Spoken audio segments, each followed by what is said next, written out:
গরুর মাংস চড়াবো। এখন গরুর মাংসের যে উপকরণগুলো সেগুলো দিয়ে দিচ্ছি। পেঁয়াজ কুচি,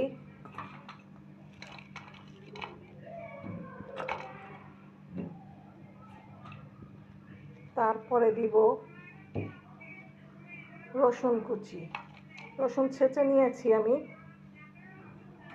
গরুর মাংসের ভিতরে রসুন ছেঁচে দিলে ভালো লাগে।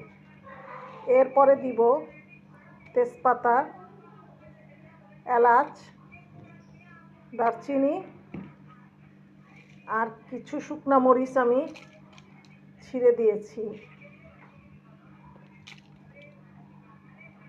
এরপরে দিব একটু জিরা বাটা, ধনিয়া গুঁড়ো, মরিচ গুঁড়ো, হলুদ গুঁড়ো সব একত্রে দিয়ে দিলাম। এরপরে দিব হচ্ছে লবণ।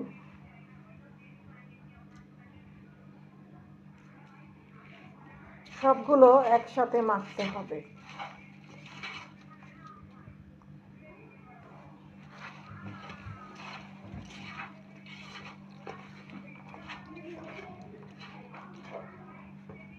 এরপরে দিব আমি তেল।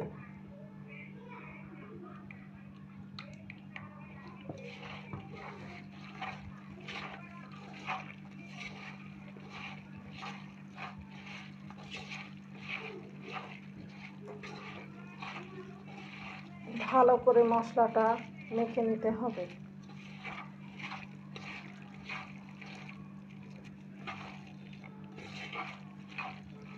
আমি গরুর মাংস রান্না করার সময় পেঁয়াজগুলো একটু বড় বড় করেই কাটি, কারণ গরুর মাংসে বড় বড় করে পেঁয়াজ কাটলে ভালোই লাগে দেখতে এবং খেতেও মজা লাগে।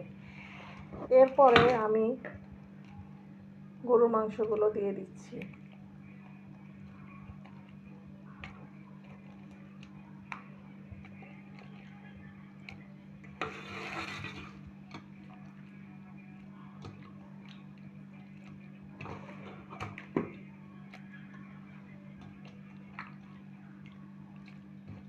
পানিটা ঝরিয়ে রেখেছিলাম গরুর মাংসের। এখন এটা মিক্সড করব এটার সাথে ভালোভাবে। মিক্সডের মধ্যেই কিন্তু গরুর মাংসের স্বাদটা লুকিয়ে থাকে।